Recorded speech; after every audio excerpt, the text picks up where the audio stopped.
Hey everyone, welcome back to the channel. If you're new here, hit that subscribe button and join our community where we dive into topics that help you grow, learn, and live your best life. Today we're tackling something massive, something that affects every single one of us at some point. Confidence. Specifically, why confidence isn't something you're just born with. It's something you build step by step through experiences, choices, and mindset shifts.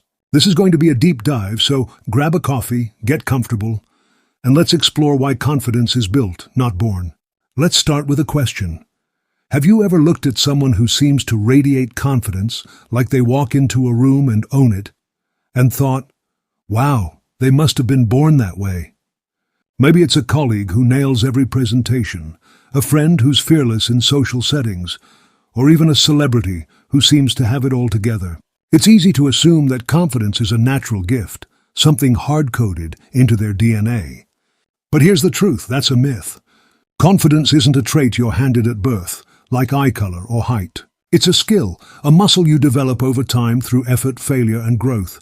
And the best part? That means anyone can build it, including you. To understand why confidence is built, let's first debunk the idea that it's innate. Think about babies for a second. They're not exactly strutting around with swagger, right? They're curious, sure, but they're also vulnerable, learning everything from scratch, how to walk, talk, even how to trust the world around them. Confidence doesn't come pre-installed. It emerges as they try things, fall, and get back up. The same applies to us as we grow. Every confident person you admire has a backstory filled with moments of doubt, struggle, and persistence. They didn't wake up one day oozing charisma. They built it through choices and experiences. Let me share a quick story to illustrate this. I once knew a guy named Alex, who was the definition of shy in high school. He'd barely speak in class, and if you asked him to give a presentation, he'd turn red and mumble his way through it. Fast forward 10 years, and Alex is now a motivational speaker, captivating audiences of hundreds. What changed? Was he secretly confident all along? Nope. Alex decided he was tired of feeling small. He started small, joining a local debate club, forcing himself to speak up in meetings, even taking improv classes to get comfortable with being on the spot. Each step was terrifying, but each one built a little more confidence. By the time I saw him on stage, he wasn't a different person. He was the same Alex, just one who'd put in the work to build his confidence. This brings us to a key idea. Confidence is a process, not a destination. It's not like you reach a point where you're done and forever confident in every situation. Instead, it's something you cultivate through action. Think of it like gardening. You don't just plant a seed and expect a tree the next day. You water it, give it sunlight, pull out the weeds, and over time it grows. Confidence works the same way. Every time you take a risk, face a fear, or learn from a mistake, you're watering that confidence garden. And just like a garden, it needs consistent care. So why do we assume confidence is born? Part of it comes from how we perceive others. We see the end result, the polished speaker, the bold entrepreneur, and we don't see the messy journey that got them there. It's like looking at a duck gliding on water. Above the surface, it looks effortless, but below, those little webbed feet are paddling like crazy. Confident people are paddling too. We just don't see it. Social media doesn't help either. We're bombarded with highlight reels, people showcasing their wins, their charisma, their perfect lives. It's easy to think they've always been that way. But behind every confident post is a human who's wrestled with self-doubt. Another reason we buy into the born confident myth is because of personality traits. Some people are naturally more outgoing or less risk-averse, which can look like confidence. For example, extroverts might seem more confident because they're comfortable in social settings, while introverts might come across as reserved. But here's the catch. Confidence isn't about being loud or outgoing. It's about believing in your ability to handle whatever comes your way. An introvert who quietly trusts their skills can be just as confident as an extrovert who commands a room. Personality might shape how confidence looks, but it doesn't determine whether you can build it. Let's pause for a second and think about your own life.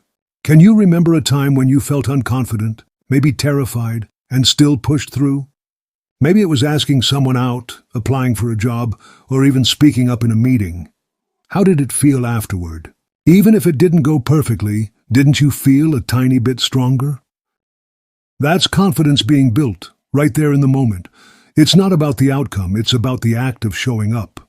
Every time you do that, you're laying another brick in your confidence foundation. Now let's get practical. If confidence is built, how do you actually build it? The first step is action. You can't think your way into confidence. You have to do something. This is where a lot of people get stuck. They wait to feel confident before taking a leap, but that's backward. Confidence comes after you act, not before. For example, let's say you want to be confident at public speaking. You could read every book on the subject, watch every TED Talk, but until you stand up and speak, even if it's just to a mirror or a small group, you won't feel that shift. Action creates evidence, and evidence builds belief in yourself. A great way to start is by setting small, achievable challenges. This is something Alex, our motivational speaker friend, did early on. He didn't jump straight to speaking at conferences. His first challenge was simply introducing himself to one new person at a networking event. Then it was asking a question in a group discussion. Each small win gave him a boost, proving to himself he could do it. Over time, those small wins snowballed into bigger ones. You can do the same. Want to be more confident socially? Challenge yourself to smile at a stranger today. Want to feel better about your work? Tackle one small task you've been avoiding. These micro actions add up, rewiring how you see yourself. Another key to building confidence is reframing failure. This is huge. Most of us are terrified of messing up because we think it proves we're not good enough. But failure is actually a confidence-building tool if you look at it the right way. Every time you fail, you learn something about yourself, about the situation, about what to do differently next time. That knowledge makes you better equipped for the future, which boosts your confidence. Think about a time you bombed something like a test or a date. It probably stung, but didn't it teach you something valuable? Maybe you studied harder next time or realized what kind of partner you don't want. That's growth, and growth fuels confidence. Let me tell you about Sarah, a friend who wanted to start her own business but was paralyzed by fear of failure. She thought, what if I invest all this time and money and it flops? For years she stayed in a job she hated, too scared to take the leap. Finally, she decided to start small, just creating a website and selling one product on the side. It wasn't a huge success, but it didn't crash and burn either. She got a few sales, learned what customers liked, and tweaked her approach. Each step, even the missteps, made her more confident because she was proving to herself she could figure it out. Today, her business is thriving, not because she was born with entrepreneurial confidence, but because she built it through trial and error. This ties into another important piece: self-talk. The way you talk to yourself shapes your confidence more than you might realize. If you're constantly saying, I'm not good enough, or I'll never get this right, you're training your brain to believe it. But if you shift that narrative, even slightly, it can make a big difference. This doesn't mean fake positivity or chanting, I'm amazing in the mirror, though that works for some people. It's about being realistic but kind. Instead of, I'm terrible at this, try, I'm still learning and that's okay. Over time, this rewires how you see yourself, making it easier to take risks and build confidence. Let's talk about comparison for a minute, because it's a confidence killer. In the age of social media, it's so easy to look at someone else's life and feel like you're falling short. You see their perfect vacation photos, their job promotions, their flawless confidence, and you think, why can't I be like that? But comparison is a trap. It ignores the fact that everyone's on their own journey, with their own struggles. That person you're comparing yourself to? They've had their own doubts, failures, and late-night worries. Focusing on them distracts you from building your confidence. Instead, compare yourself to who you were yesterday. Are you growing? Are you trying? That's what matters. Another way to build confidence is by surrounding yourself with the right people. The people you spend time with influence how you see yourself. If you're around negative folks who criticize or belittle you, it's hard to feel good about yourself. But if you're with people who encourage you, challenge you to grow, and celebrate your wins, it's like having a confidence booster shot.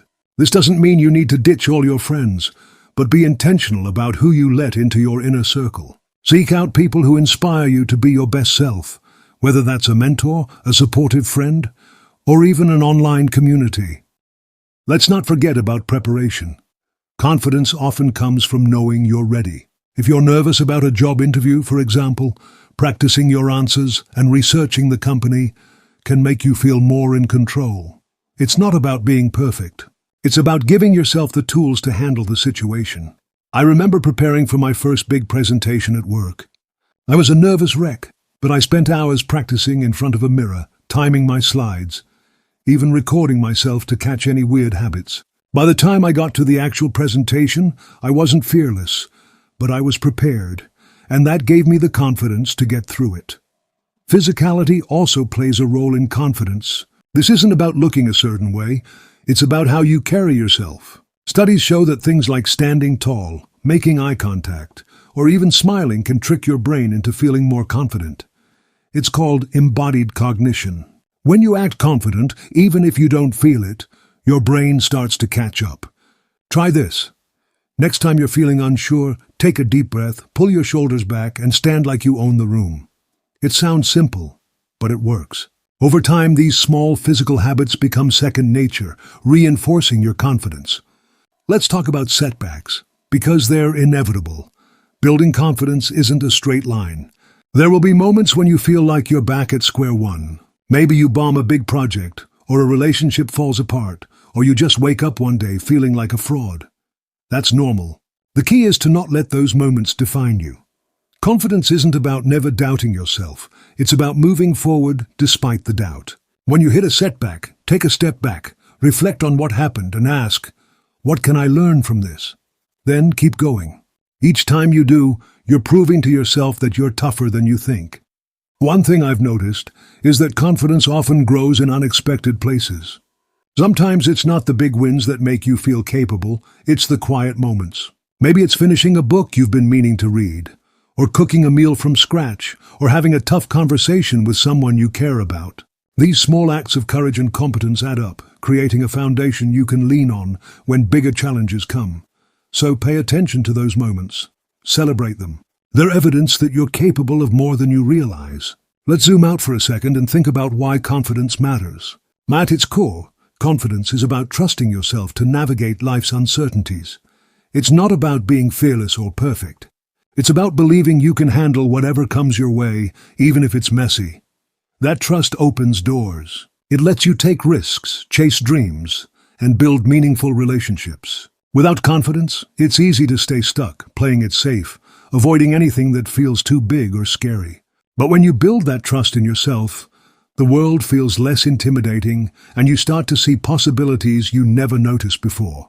Now let's address something important. Confidence doesn't mean arrogance. There's a fine line between believing in yourself and thinking you're better than everyone else. True confidence is quiet. It doesn't need to prove itself. Arrogance, on the other hand, is loud and insecure, constantly seeking validation. When you're building confidence, focus on your own growth, not on outshining others. The goal is to feel good about you, not to make someone else feel small. This mindset keeps your confidence grounded and authentic. Another thing to keep in mind is that confidence is context-specific. You might be super confident in one area, like your job, but feel shaky in another, like dating or public speaking. That's okay. It just means you've built more confidence in one area through experience. The good news? The skills you use to build confidence in one part of your life can transfer to others. For example, if you're great at solving problems at work, you can apply that same problem-solving mindset to social situations. It's all about recognizing your strengths and using them as a springboard. Let's talk about vulnerability, because it's a big part of this. Building confidence doesn't mean hiding your flaws or pretending you've got it all together. In fact, being open about your struggles can make you more confident, because it shows you're secure enough to be real. Think about the people you admire most. Chances are they're not perfect, they're human, and they own it. Sharing your fears or mistakes doesn't weaken you. It builds trust, both with others and with yourself. It's like saying, I'm not perfect, but I'm okay with that, and I'm still showing up. One of the biggest confidence builders is stepping outside your comfort zone. This is where growth happens. Your comfort zone is cozy, sure, but it's also where dreams go to stagnate. Every time you push past that cozy bubble, whether it's trying a new hobby, speaking up in a meeting, or even just saying no when you usually say yes, you're stretching yourself. It's uncomfortable, sometimes even painful, but it's also where confidence is forged. The more you do it, the more you realize you can handle discomfort, and that's a game changer. Let me share another story. A few years ago, I decided to try something way outside my comfort zone. Running a half marathon. I was not a runner. I'd get winded walking up a flight of stairs. But something in me wanted to prove I could do it. The training was brutal. Early mornings, sore muscles, moments where I wanted to quit. But every time I finished a run, even a short one, I felt a little stronger. Not just physically, but mentally. By the time I crossed the finish line, it wasn't just about the race. It was about knowing I could set a goal, stick with it, and come out the other side. That feeling carried over into other parts of my life, giving me the confidence to tackle things I'd never thought possible. This brings up an important point. Confidence is often about endurance, not speed. Building it takes time, and that's okay. We live in a world that loves instant results, but real growth doesn't work that way. You don't go from shy to charismatic overnight. You don't transform from self-doubting to self-assured in a week. It's a slow, steady process of showing up, trying, failing, and trying again. Be patient with yourself. Celebrate the small steps. They're leading you somewhere bigger than you can see right now. Let's talk about the role of knowledge in confidence. When you know your stuff, it's easier to feel secure. This doesn't mean you need to be an expert in everything, but investing time in learning, whether it's a skill, a subject, or even about yourself, pays off. For example, if you're nervous about a new job, taking the time to study the industry or practice relevant skills can make you feel more capable. Knowledge reduces the unknown, and the unknown is often what fuels fear. The more you know, the more you trust yourself to handle things. Another confidence booster is gratitude. This might sound surprising, but hear me out. When you focus on what you're grateful for, your strengths, your opportunities, even your struggles, it shifts your perspective. Instead of fixating on what you lack, you start to see what you have. That shift makes you feel more grounded, more capable. Try this. At the end of each day, write down 3 things you're grateful for, even if they're small, like a good conversation or a moment where you pushed through fear. Over time, this practice builds a quiet confidence, because you're reminding yourself that you're enough, just as you are. Let's address perfectionism, because it's a confidence thief. If you're waiting to be perfect before you act, before you apply for that job, ask someone out, or share your work, you'll be waiting forever. Perfectionism tricks you into thinking you're not ready. But readiness isn't about being flawless. It's about being willing to learn as you go. Confident people aren't perfect, they're just okay with being imperfect. They know that mistakes are part of the process, not a reason to stop. So let go of the need to get it right every time. Aim for progress, not perfection. Another piece of the puzzle is self-awareness. To build confidence, you need to know who you are, your strengths, your weaknesses, your values. This isn't about navel-gazing. It's about understanding what makes you tick so you can play to your strengths and work on your blind spots. For example, if you know you're great at listening but struggle with assertiveness, you can lean into your listening skills while practicing ways to speak up. Self-awareness gives you a roadmap for growth, which makes building confidence feel less overwhelming. Let's not ignore the power of habit. Confidence isn't just about big, bold moves. It's also about the small, consistent things you do every day. Things like keeping promises to yourself, whether it's sticking to a workout routine, finishing a project, or even just making your bed, build a sense of reliability. When you trust yourself to follow through, it spills over into other areas of your life. Start with one tiny habit, something so small it's almost impossible to fail, like drinking a glass of water first thing in the morning. Once that feels automatic, add another. These habits create a ripple effect, strengthening